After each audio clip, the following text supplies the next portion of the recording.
Assalamualaikum warahmatullahi wabarakatuh. Salam sejahtera untuk kita semua. Yang terhormat Bapak Nur Anwar ME selaku dosen mata kuliah pemasaran internasional, serta teman-teman yang saya banggakan. Sebelumnya, perkenalkan nama saya Aditya Yuda Agustini, NIM 23403190, dari Program Studi Manajemen Bisnis Syariah, Fakultas Ekonomi dan Bisnis Islam, Universitas Islam Negeri Syekh Wasil Kediri. Baik, yang pertama kita akan membahas tentang definisi pemasaran global. Apa itu definisi pemasaran global? Jadi, pemasaran global adalah proses promosi dan penjualan produk atau layanan di seluruh dunia dengan mempertimbangkan pemberdayaan budaya dan faktor-faktor lain yang dapat mempengaruhi strategi pemasaran. Pemasaran global itu juga proses memfokuskan sumber daya, baik itu manusia, uang, aset fisik, dan tujuan-tujuan dari suatu organisasi untuk memperoleh kesempatan dan menanggapi ancaman pasar global. Baik, yang kedua kita akan membahas tentang keputusan pemasaran global atau yang biasa disebut dengan Global Marketing Decision. Jadi keputusan untuk masuk pasar di luar negeri itu tergantung pada sumber daya perusahaan serta sifat peluang dan ancaman yang dihadapi. Pemilihan keputusan melalui strategi juga didasarkan pada beberapa pengamat yang menekankan perbedaan-perbedaan yang jelas antara pasar berbagai negara, terutama untuk barang konsumsi, dan berdebat demi menggunakan program internasional pemasaran yang dibedakan. Kemudian, keputusan melalui strategi itu dikenal dengan sebutan adaptation of marketing, keputusan melalui strategis.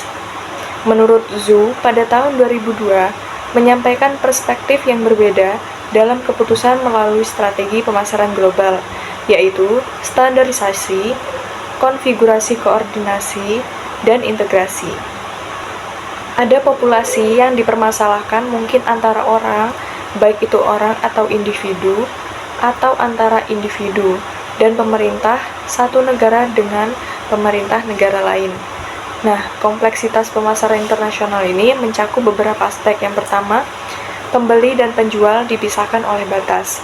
Yang kedua yaitu barang harus dikirim dan diangkut dari satu negara ke negara lain menurut aturan yang berbeda, seperti pembatasan yang diberlakukan oleh masing-masing pemerintah.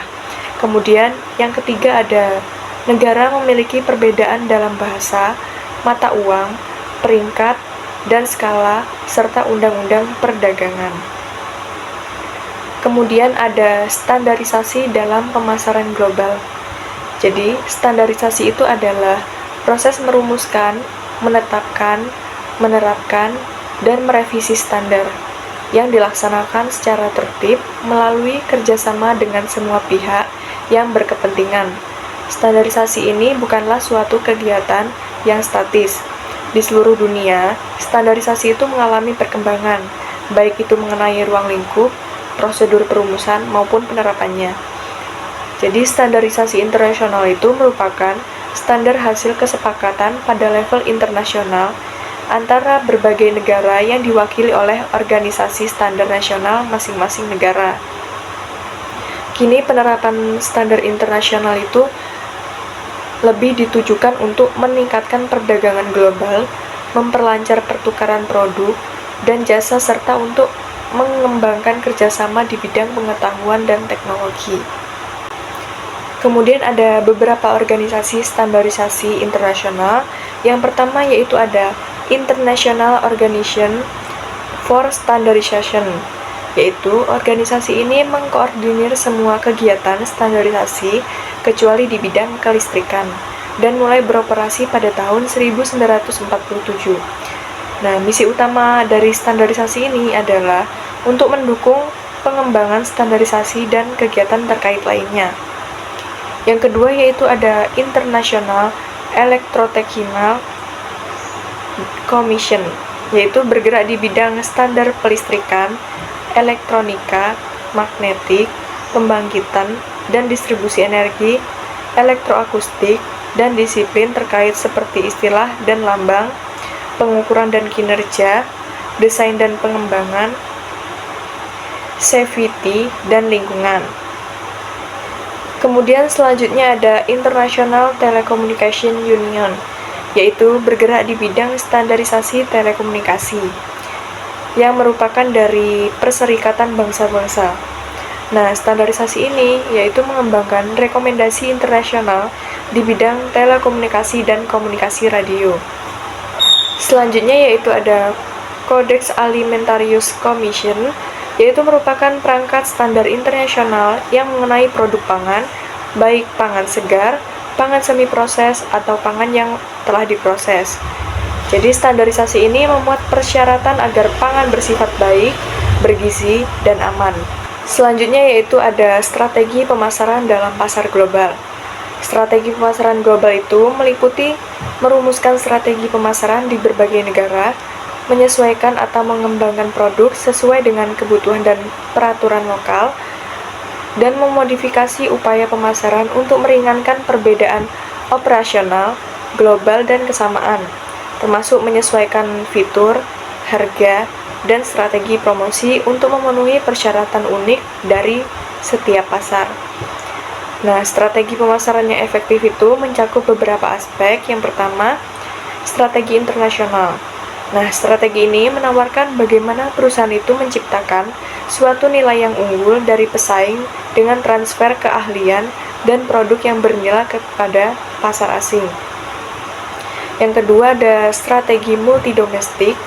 Dalam strategi ini, perusahaan itu secara ekstensif melakukan konsumisasi terhadap produk dan strategi pemasarannya ke arah kondisi nasional yang berbeda, di mana value creation juga diciptakan pada kegiatan produksi.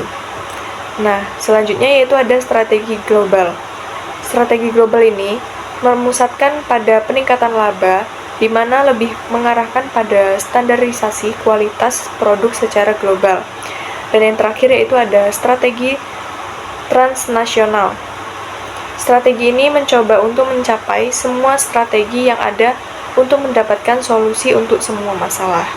Kemudian ada rencana pemasaran global terbagi menjadi dua pendekatan, yaitu yang pertama ada strategi pemasaran dengan pendekatan standar, menekankan perusahaan itu untuk dapat memasarkan produk serta layanan yang sama di seluruh belahan dunia dengan menggunakan identik strategi dengan biaya lebih sedikit dan margin yang lebih banyak. Yang kedua yaitu ada strategi pemasaran yang mengikuti dengan kondisi negara dan tempat bisnis perusahaan yang dipasarkan, yakni setiap negara memiliki ciri karakteristik pasar yang berbeda-beda, sehingga strategi pemasaran internasional itu yang dijalankan harus disesuaikan dengan kondisi pasar di suatu negara yang menjadi target pasarnya. Nah, rencana ini dikenal dengan sebutan Adaptation of Marketing Strategies.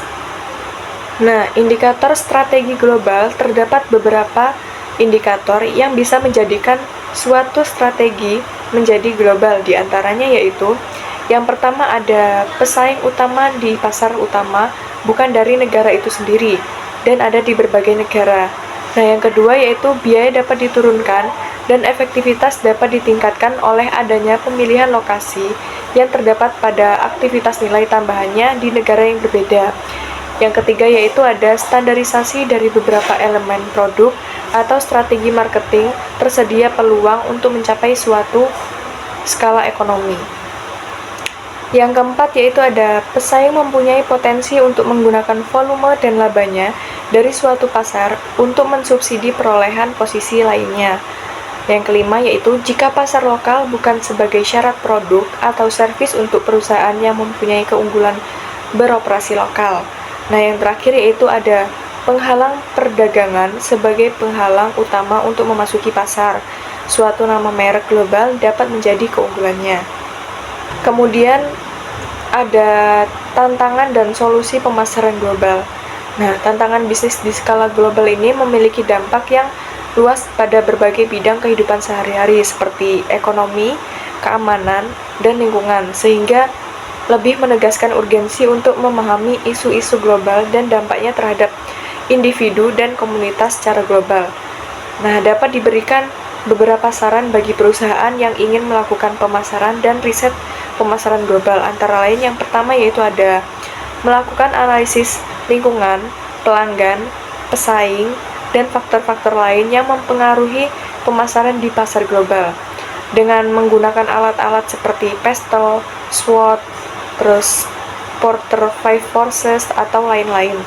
Nah, yang kedua yaitu ada melakukan riset pemasaran global secara rutin dan berkala dengan menggunakan metode dan teknik yang sesuai untuk mengumpulkan dan menganalisis dan menafsirkan data dan informasi yang relevan, akurat, dan tepat waktu tentang pasar global serta menyajikan dan mengkomunikasikan hasil riset kepada pihak-pihak yang berkepentingan untuk mendukung pengambilan keputusan pemasaran global itu lebih efisien.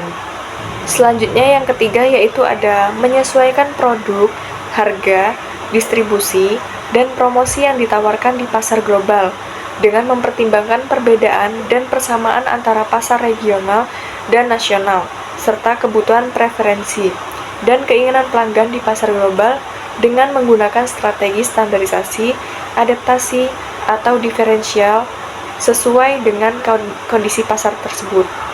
Yang keempat yaitu ada meningkatkan kualitas, inovasi, dan diferensiasi produk, harga, distribusi, dan promosi yang ditawarkan di pasar global.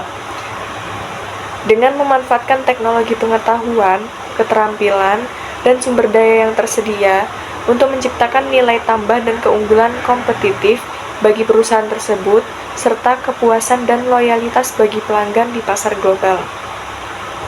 Yang kelima yaitu ada membangun hubungan yang baik dengan berkelanjutan dengan pelanggan, pemasok, distributor, mitra, pemerintah, media, dan stakeholder lainnya yang terlibat dalam pemasaran global tersebut dengan menggunakan komunikasi yang baik, kerjasama, dan koordinasi serta negosiasi yang efektif. Demikianlah pemaparan yang dapat saya sampaikan mengenai pengambilan keputusan memasuki pasar internasional. Jadi, dari materi ini dapat kita simpulkan bahwa perusahaan itu perlu menganalisis peluang dan ancaman global secara cermat, memahami keberagaman pasar di berbagai negara, serta memilih strategi pemasaran yang tepat, apakah itu menggunakan standarisasi atau adaptasi sesuai karakteristik pasar internasional.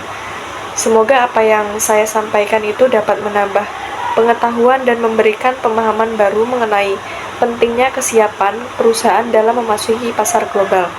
Terima kasih kepada yang terhormat Bapak Nur Anwar ME serta teman-teman sekalian yang telah menyimak video ini sampai selesai. Saya Aditya Yuda Agustini, pamit undur diri. Wassalamualaikum warahmatullahi wabarakatuh.